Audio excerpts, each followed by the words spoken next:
How's it going today, everybody? Eddie Kernan for Rexylab. Welcome to the Guitarmery. With me today is JJ Savage from LA ROXX, premium glam tribute band. That's right. The world's greatest. The people that Steel Panther wish they were. That's right. That's right. That's right. Today, what we're going to do is we're going to take care of JJ's main bass. This thing has been ridden hard and put away wet more times than you can count, I'm sure. More times than I can count. Any concerns in general? Definitely the neck. Neck is warped. Maybe some knob work. Especially this one over here. This one's he's a little... Ooh, rattly. He's hurting. Are these like not original? I want to say these two are. These are not. These are original. These are not. Interesting. In fact, I think I played probably 4 or 5 years without knobs. Okay. Just didn't put it back on. Oh man, heavy duty. And then you got over here different. These all need to be... I mean, it works. It works for what it is. If nothing else, it can definitely use a good cleaning. We will totally take care of that. Your frets are filthy, filthy, filthy. They're disgusting. This bass has just been ridden hard. The beauty of this thing is that after I get done like fixing all this stuff and polishing the frets and conditioning the fretboard, you're gonna be completely amazed by how different it is. When I first met JJ, it was the first show after COVID. For St. Patrick's Day. Yeah, the ban was lifted. I just got done with my dive physical. I'd been up all day long, and I just rolled in there. Did you personally know that I was coming? I had no idea. So the first time that I met you guys was at that show in Texas. Like Beaumont or something like that? Yeah, something like that. It was at that golf place. Yeah, what a weird place. Yeah, it was to play a gig. It was a weird, the St. Patrick's Day parking lot party type of thing. Yeah, the second time I saw you guys was at the Grouse Room. That's right. Yeah, Bobby brought that bass that I couldn't use. Yeah. I was really excited for that. It's what happens when you go from active to passive and don't know it. So if you've ever looked, right, you see the funk, and let's see, actually it's not that bad for finger residue. You can kind of see some lines there. In there. Mm-hmm. Okay, so check this out. This is quadruple 0 steel wool. Look at this fret. Good Lord.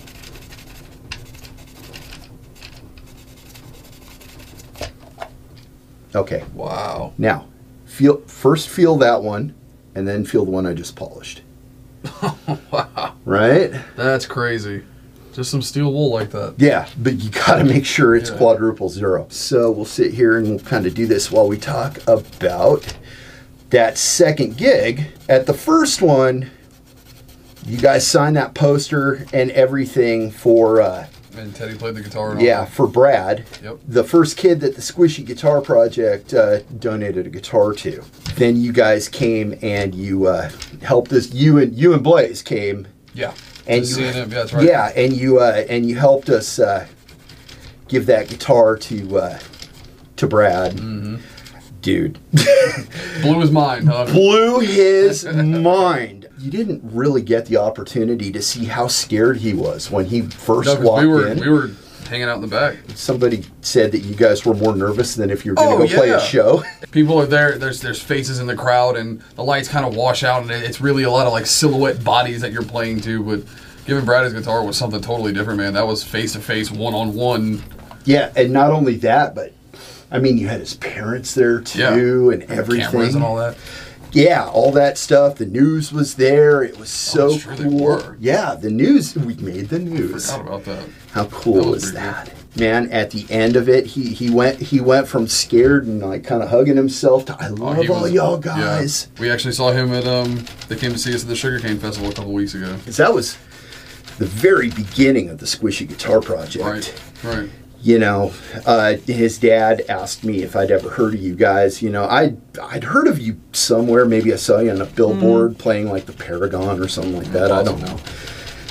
But I was like, I was like, it's a glam rock tribute band, right? To Brad, you guys are Motley Crue, Def Leppard, Poison, all those people, all put in a blender and combined into one. Did you know he's one of only 85 people in the world with his brain condition? Yeah, I remember We talked about all that. Yeah, and then after that, going out for pizza. Pizza, like that. I forgot about that. That's true. Dude. Made him an honorary member of the band that day. Made him an honorary member of the band, and you know what?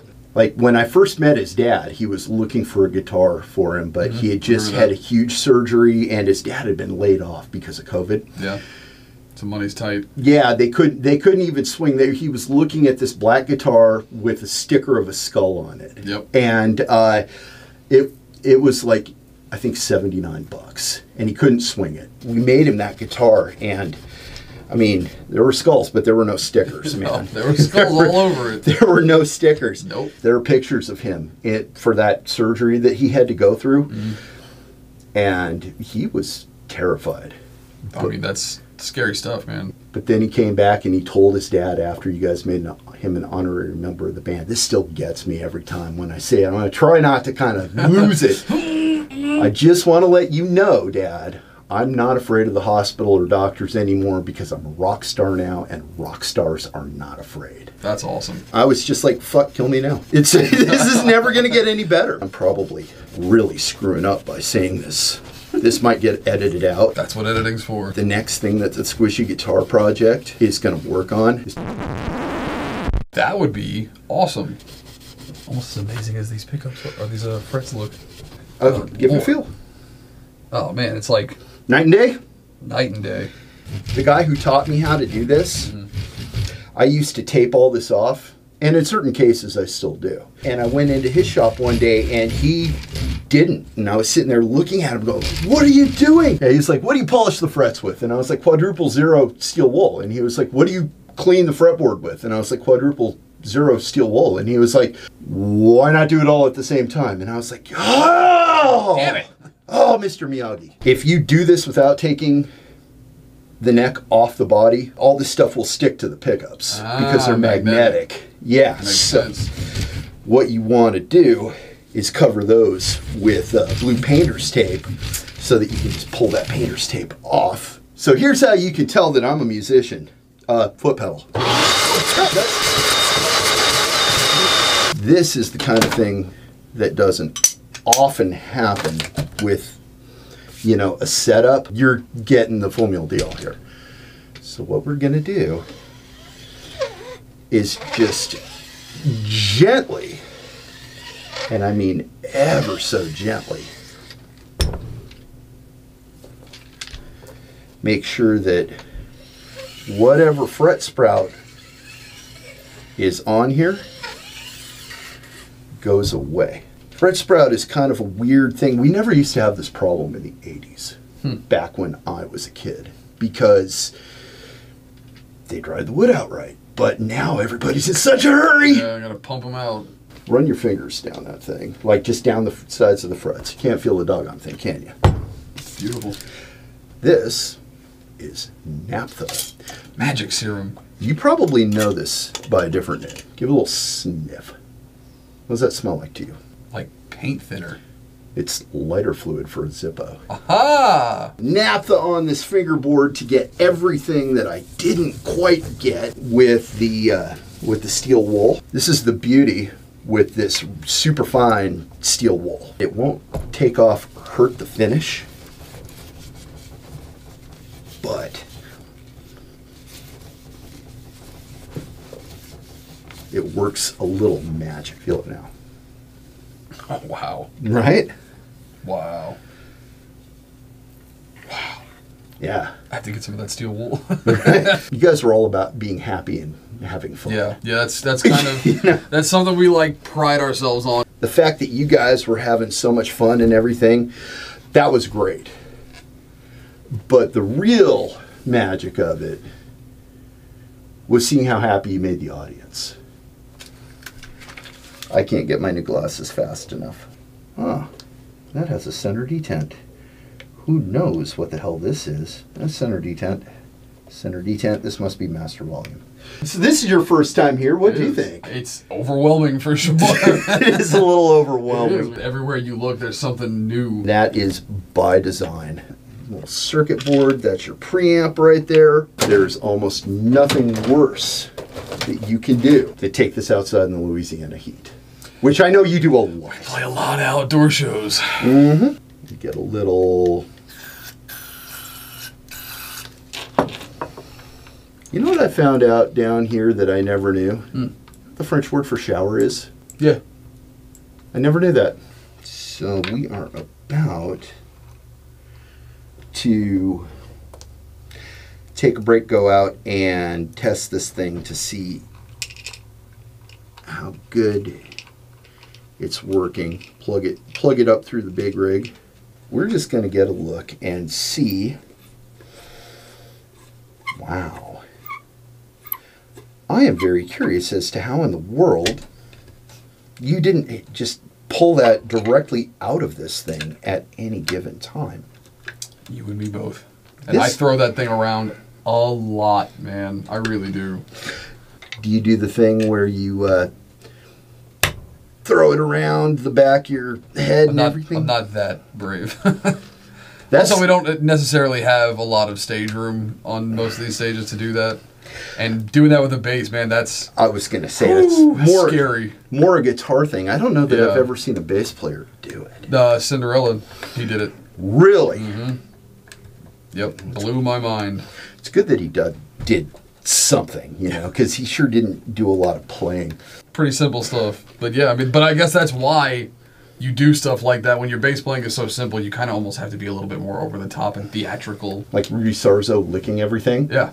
And man, that's crazy though. Like Rudy Sarzo, his bass work is not really simple. Like that dude is an outrageously good bass player. You know, it blew my mind the first time I heard him talk. He's got an accent. He's from like South America. I was like, what the hell, Rudy Sarzo? Everything's looking real good.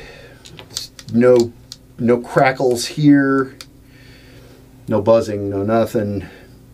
Strap locks are locked. Yeah, strap locks are like, flux capacitors fluxing. Fluxed, yeah.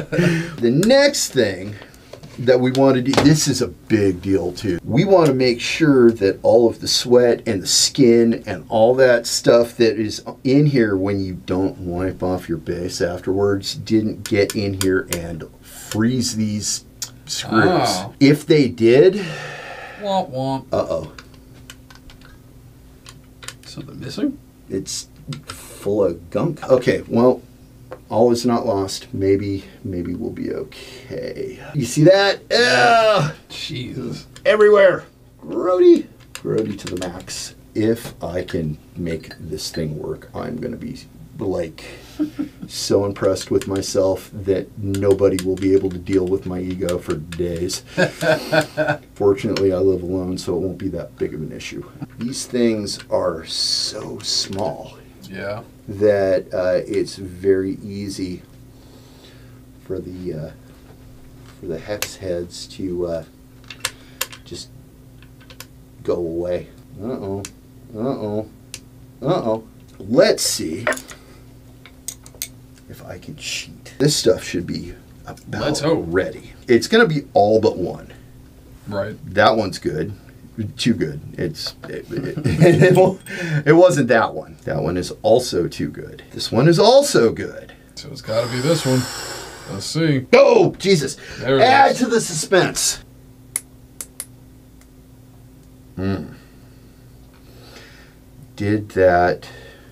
Was that good? Was that a good sound? It's obviously this one. I'm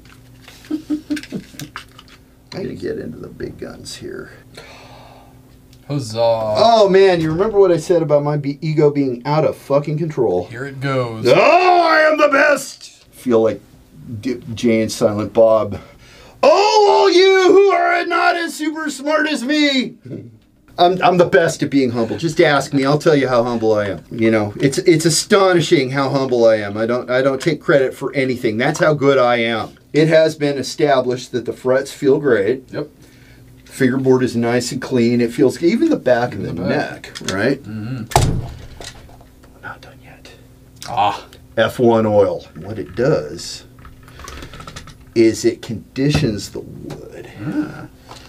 This is really kind of the last step to making this thing play. Absolutely ridiculously super awesome. How was your string height? Were you it was just like, I'm just gonna muscle my way through this. Yeah.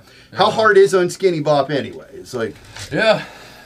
But I mean, it was, the action on the strings was a little bit ridiculous. So yeah, so now it's time to string it up, set the action, intonation, all that stuff. Absolutely love your string choice. Because there's such a huge amount of distance here, instead of doing my typical thing where I go like, okay, clip, right. I'm gonna have to actually kind of give it a little wrap. Sweet. These over and here. You anticipated exactly what I was going to ask for. So now we put that through there. And I've found that if you clip it right there, and you take the thing off, you just kind of aim that straight down in that little hole, then it will magically turn into exactly the right length. Once I start getting closer to what it's supposed to be, as far as being in tune, then what I'm going to do, and this will help your tuning stability too, is I start tuning it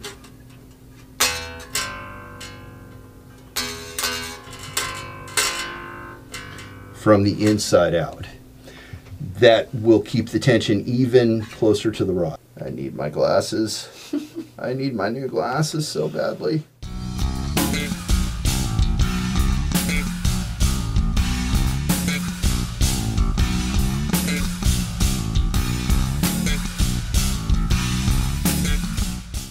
The last step is intonation, but we're going to make sure that you like this action before we intonate. Good. So we'll take it out to the big rig, plug it in, and then come back in here and intonate. All right, so after plugging this thing in and checking it out and playing it, thoughts? It's a whole different beast, man. It exceeds my expectations. That's what I like to hear.